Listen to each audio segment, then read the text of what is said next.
My name is Monique Verdin. I am a part of the Homa Nation. I'm enrolled tribal member with the United Homa Nation. But one thing that's important for us to remember is that it's not just the United Homa Nation in the Bayou communities, that there are Biloxi, Chitimacha, Choctaw, Ile de Jean Charles, and there are other bands, the Montague Band and the Dulac Band, as well as the Pontiac Indian Tribe. And I am not really sure, and I don't have any connections with the Chitimacha that are over near Morgan City, but everyone's in the path of the storm right now.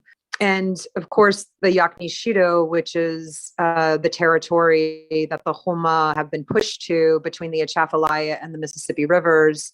Not only is that where land is being lost at one of the fastest rates in South Louisiana, but we're losing land at one of the fastest rates in the world, and the Yakni-Shido is losing land at one of the fastest rates in South Louisiana. And it's where oil and gas was first explored in the coastal territories in the early 1900s. So the legacy of extraction, the pipeline canals, the infrastructure that was been put in and abandoned, that makes us even more vulnerable to an already very, very dangerous storm.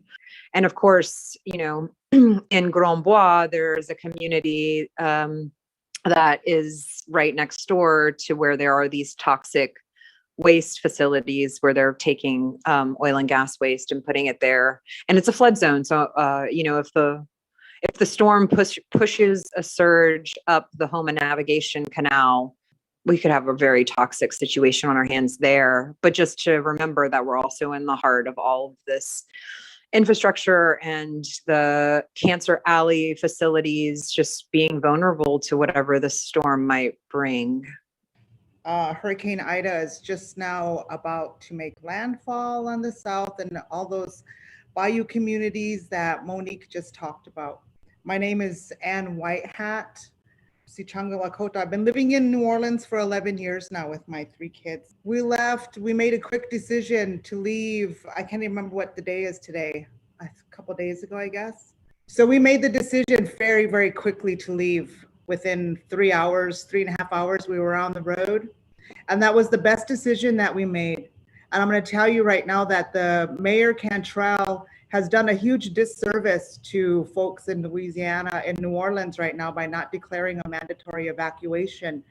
That's going to have impacts on property owners, insurance claims, everything you can imagine that goes along with having that mandatory evacuation, not to mention just the sheer loss of life. And as Monique talked about earlier before we started the meeting, just the difficulties of getting out.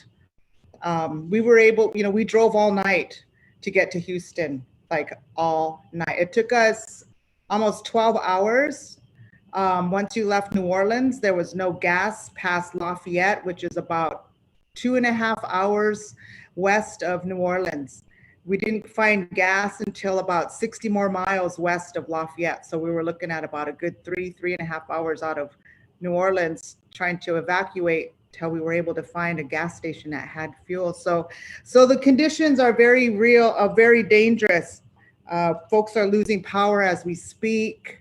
A lot of people decided to stay behind that just didn't have time to leave. So Monique and I are both collaborative members of Another Gulf is Possible.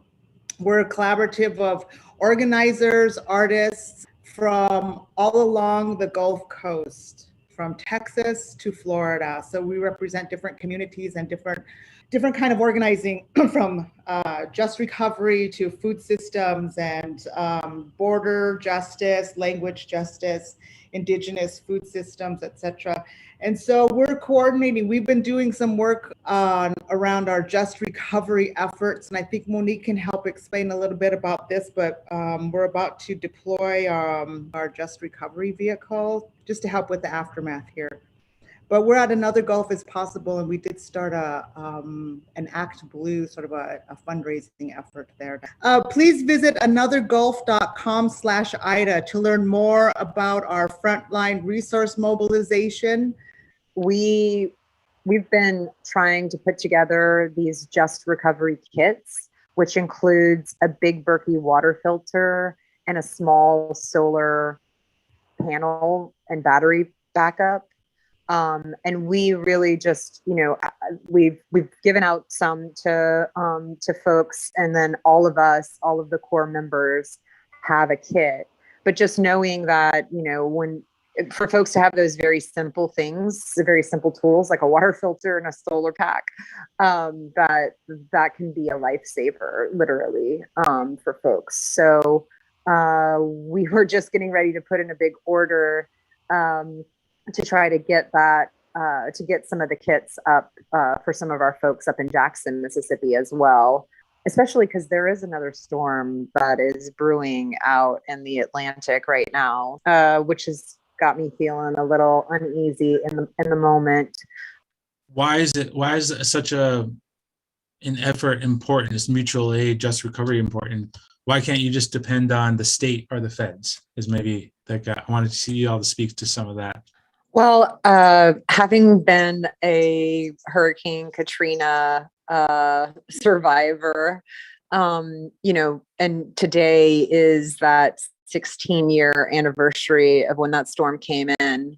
And I found myself, just to speak from personal experience, found myself in, a little further north, still in Louisiana, and Red Cross didn't show up and FEMA didn't show up. And suddenly the community of Ville Platte, where I was evacuated to, came together and emptied out their closets and their freezers and set up some computers. And suddenly we had a center there that was really functional. And then as the other agencies started to slowly show up, they couldn't really do anything for us except give us a styrofoam container with some corn and peas in it.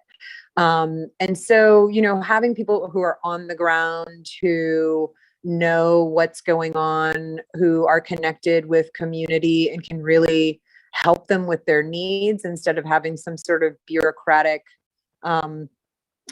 protocols and red tape and holdups. With mutual aid, it's just things move faster, and community is connected in ways that have longer, that are longer relationships and more impact. So I think that's why, and what we've been trying to do as another goal is to get resources directly into the hands of those who need it, instead of giving resources to another organization that gives it to another organization, that, pennies trickle down to the people who really need it. So just to give you an idea, because this is like my car, and so this is like everybody else's vehicle that pretty much left. Half of us don't even have a toothbrush. You know what I mean? We pretty much brought, our computers and important papers and like maybe a change of clothes or two stuffed in the car. So that's the need. People need food. People need access to be able to buy food, and just gas money, place to stay. And how do we do this safely in a pandemic? This is really horrific right now, and we're going to have to be careful and supporting folks who are navigating this, because it is very, the hurricane is hitting. They're talking about some places not having access to electricity for up to 3 weeks. I have one more thing to add in terms of our experience the last couple of years doing some of this mutual aid and some with our Act Blue, and just the fact that what really helps people when in the ground at this point is just actually having cold hard cash. So like when we were leaving town, there were long lines at the bank because everyone was just withdrawing as much money as they could, because they're not going to have access. So it's just having somehow, and so for us last year, it was kind of, we were able to do some of it, but that's something just to think about, because people actually just need dollar bills. I hear the news talking about a bit, but the extra danger of all this happening during a pandemic, and the hospital is already filling up. Like, what do those risks mean to you all? Maybe you could explain those higher risks. No, it's the pandemic is so horrifically high down here. It is so bad, and to have this uh, this hurricane come in, it's probably going to be really close to a Cat 5 hurricane. They said 155 is a Cat 4 at the far end, and it's at 155. 157 is a Cat 5. So, you know, those wind gusts are going to be up there. COVID, there was a pattern. This happened the first round of COVID too. We got hit really hard down here in Louisiana. And then it sort of spread out to the rest of the country. On the second wave, I feel like we're seeing some of that same pattern happening, but exponentially. And so the hospitals are full here. There aren't any ICU beds that anybody can go to. And it's shocking. Driving into Texas, the amount of people who just aren't wearing masks. So it's very frightening to have to leave our safety bubble, because, you know, we've all developed and are operating under our very strict COVID protocols. So to have to leave our own safety bubbles and expose ourselves to potentially, you know, COVID, it's very frightening. And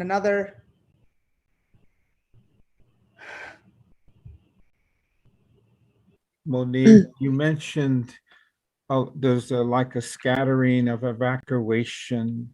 I got the image from when I talked to you through text yesterday that, you know, there's a lot of, everyone wasn't prepared, and what Ann said about the governor as well. You did mention that even though there's some folks who are trying to leave, I think it'd be good to talk about the fishermen who feel committed no matter what to stay next to their boats. The fishermen, so shrimp season in South Louisiana is open right now, and August shrimp season is usually the best shrimp season. The white shrimp are running, and all the fishermen just got back out on the water earlier this month. And you know, fishermen don't leave their boats. So many of the fishermen have remained in the low-lying bayou communities. But to be close, to be able to either ride out the storm on the boats and protect, you know, their livelihood, or to at least be close enough that when the storm passes, they can go immediately out and see what they can salvage and save. So I'm really concerned about them. This is a much stronger storm than most of the storms of past, and also, you know, our land has been deteriorating, so we don't have that protection from the estuaries to buffer the storm surge and cut down the wind impacts. So, you know, but it's really tough. The fishermen have just been having a tough time in general. It was not that long ago that, you know, the BP drilling disaster happened, and there were years of impacts to the fisheries, and the fisheries have just kind of bounced back. And a storm like this that could take out a whole fleet and a whole community, a whole fishing community, could be devastating.